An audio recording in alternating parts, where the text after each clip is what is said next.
This is the ins and outs of pitching, winning, and directing a 20-second ad for some tasty cheddar cheese from start to final delivery.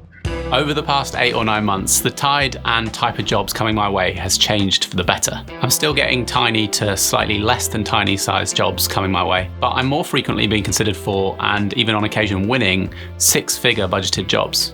More money means more resources, more talent and experience behind the camera, and more toys to play with on set. This recently released spot for England's finest Cathedral City cheese that I directed is one of those such jobs.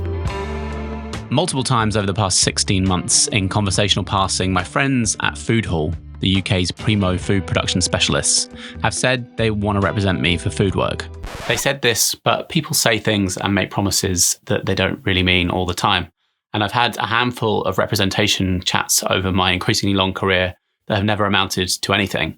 So I figured, I'm doing all right. I'm just going to carry on plodding along as I do. But then at the start of this year, I find myself finally appearing on Foodhall's website. And they start putting me forward for bigger and better jobs than I'd normally be considered for, largely using as my calling card the spec piece I shot off my own back in initiative some 18 plus months ago now. We've pitched on a couple of big jobs this year, but I've only actually ended up shooting small jobs for them, south of 50k type budgets, and on one instance a meager 5k budget for a one-shot social ad, where the producer and studio manager did the prop sourcing and the styling, and myself and assistant Shreya did everything involved with the world of camera. However, it was this meager budgeted one-shot that supposedly got me in the door for consideration for the Cathedral City cheese spot, the one we're talking about today, just in case all that info was a bit too much of a tangent for you. I was shared the briefing deck, had a call with the creatives and agency producer, before taking 10 hours over the weekend and a further 7 or 8 in and around another job shooting abroad in order to hit the deadline for submitting a treatment. Along with help from the producer, a treatment writer was employed to help with layout and bulk out some of what I'd put together in terms of the text. Jason at Foodhall also thought it would help our chances at winning the pitch to visualize it with some storyboards, so was willing to spend the money on a talented artist of who I was to supply my own scribbles for them to turn into proper boards. After spending way too long on the first one, you can see they really did become scribbles, as I was literally working on another shoot and couldn't hide in the toilet for any longer. I also sent a hurried voice note explaining what each scribble should look like. Close up someone's face, looking envious, forlorn. The camera flies out to reveal what they're looking at. We see them in the background. We see someone dangling a chip with cheese, stringy cheese off it, over their mouth, about to go into their mouth. And we see, in their other hand, a carton of cheesy chips. Even still, how New, the artist, managed to get from this to this and nail it, I will never know. Truth be told, this is not the level of design and sexy I like my treatments to look. My specific tastes differ a bit from what you can see here, but I didn't want to be too micromanagery with others working on the same live deck, and I didn't honestly have the time to be. Either which way, we won it in the end, so whatever it looked like didn't hinder us in a win on this one, as the ideas and visual references shone through. After some back and forth, time in ChatGPT trying and largely failing to help conjure those impossible to find references with DALL-E, we made the deadline and submitted. A stressful addition to my already oversubscribed life. I thought, well, we're never going to win it anyway, but we better win it. 9 long days passed before Lucy from Foodhall sent me a message with the good news. Yay. Now, I don't actually know what the final total budget was for all this, and despite not signing any NDAs on this, I should imagine the agency and client would rather I didn't tell you if I did. But I think it's safe for me to tell you the production budget, including post-production, was north of £100,000 and south of £200,000. I think I can also tell you that in addition to this, a lot more money than that was spent on licensing the music track that played behind the 20 seconds of visuals. To a non-industry professional watching what seems like a very straightforward, simple 20-second ad, they probably couldn't fathom where that sort of money goes. But there were so many moving parts and rental costs. Favors were used, corners were cut where they could be to make the budget work, and it was still tough to make it all happen and took a lot of extracurricular hours from myself and the producer, production manager, and everyone else involved. After it was confirmed we'd won the job on a Tuesday evening, I had a call with one of the creatives and the agency producer the next day. I'd already shortlisted first, second, and third choice food stylists and cinematographers, so they were the first people that production confirmed.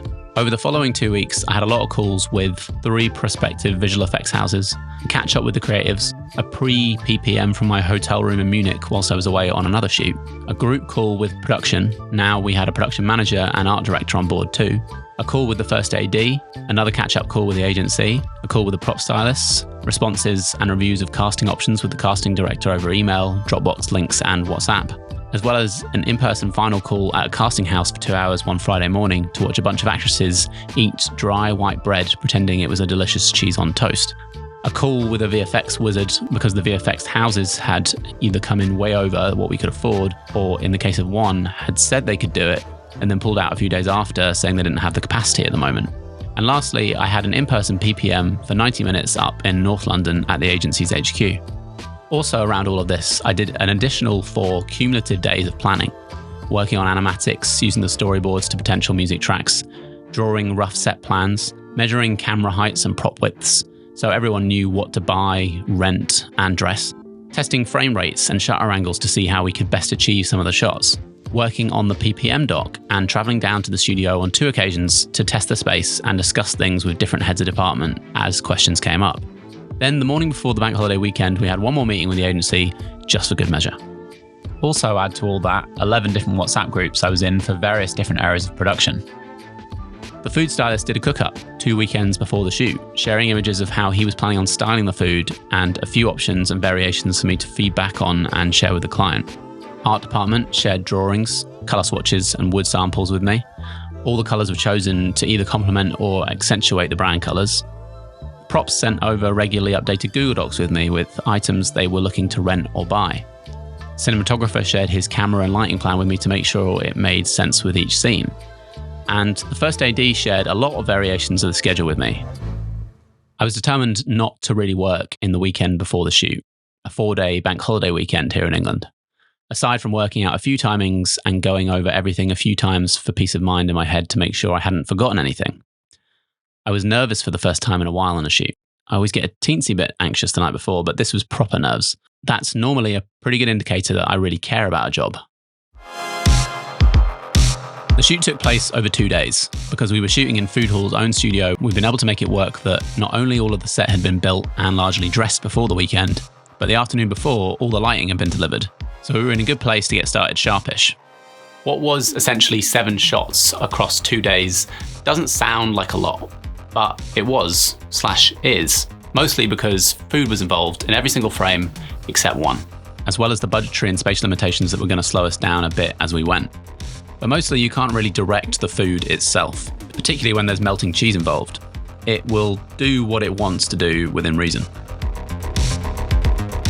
To make it all happen, we had a crew that consisted of a director, producer, production manager, first AD, floor runner, DOP, first AC, second AC, DIT, playback, grip, motion capture operator, gaffer, 2 sparks, an art director, a prop stylist, an art assistant, construction, food stylist, food assistant, wardrobe assistant, hair and makeup assistant, an editor, and a VFX supervisor, as well as 6 cast members split across the 2 days, and 7 client and agency members, all squeezed into what is normally a fairly roomy sized tabletop studio, which on any good day could comfortably sit 15 to 18 people on set, but across these 2 days was managing to cram in no less than 40 people at any one time.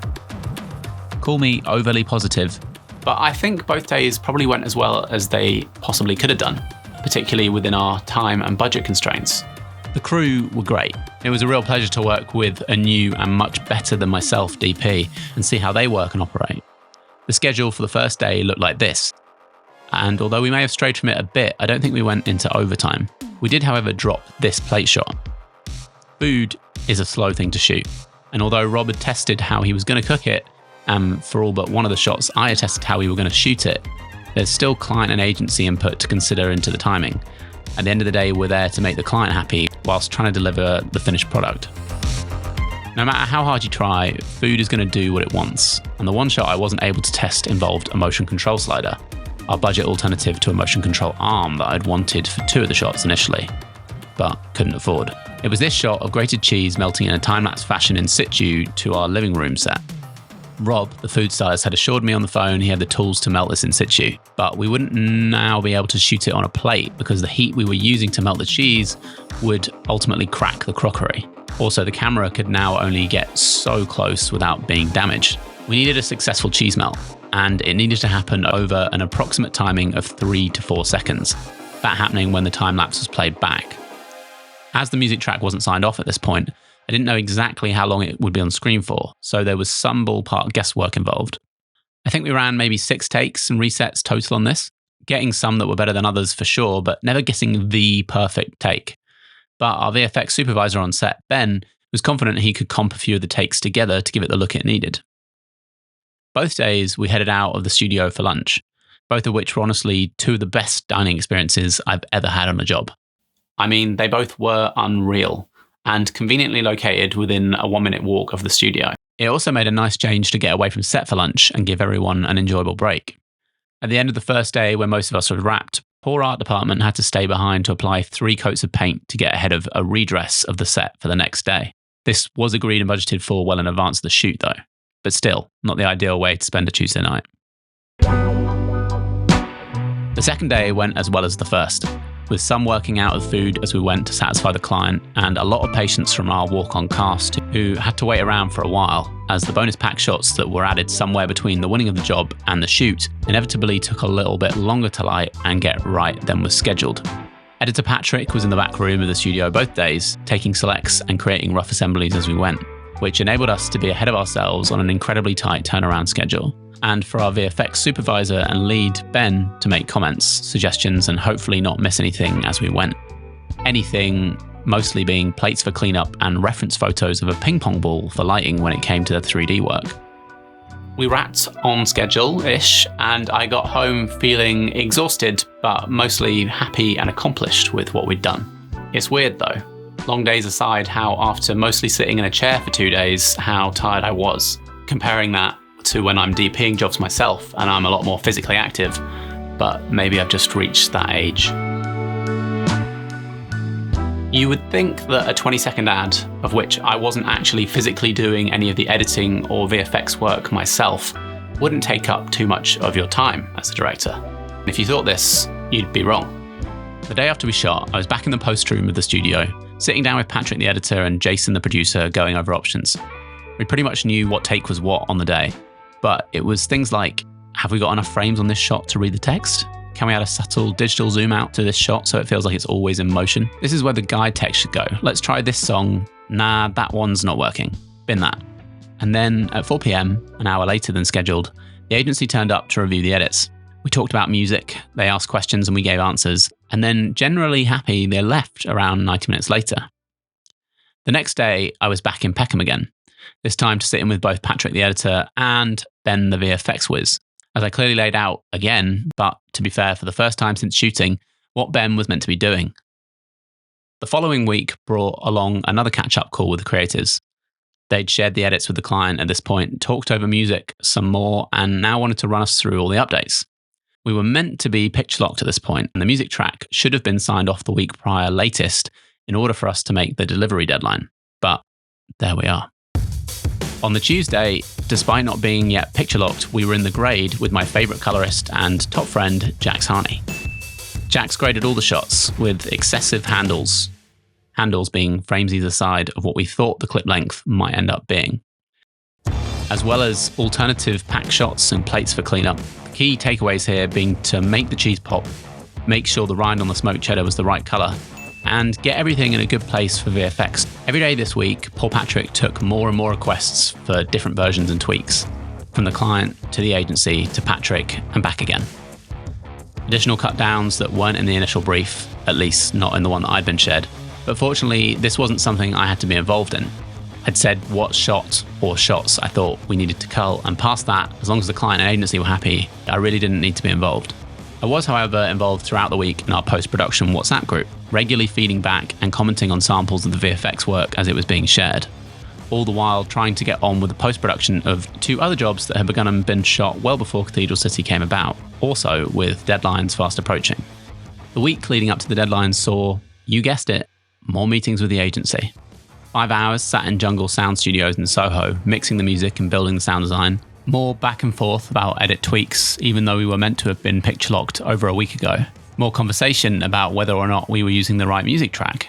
More calls to talk about the amount of cheese in one of the comped VFX shots. It's not enough cheese. It's too much cheese. wasting days of VFX time and increasingly more of mine. And then the day it was meant to be delivered, it wasn't. Fortunately, the overspill of this timeline was no longer mine to have to deal with, as I had a week off surfing in Morocco booked. So it was left between production and the agency to get it across the line. Something that I didn't feel great about, but I also was happy to be done. But I really felt like there was nothing more I could have done at that point. And for the majority of the last week of my involvement, it felt like I was a little bit redundant to the process, as both the creatives involved and understandably the client all had very specific, strong and conflicting opinions about every minute detail of the spot. So past having given my thoughts and opinions and gotten us to this point, I didn't really have the energy to argue much more for what I thought was best, for what, at the end of the day, is just a 20-second video that's trying to sell more cheese. What is life? The fee for this job. I mean, it wasn't rubbish by any means, but it wasn't the director's 10% either. It equated to £5,000 a day, or £5,000 a shoot day at least.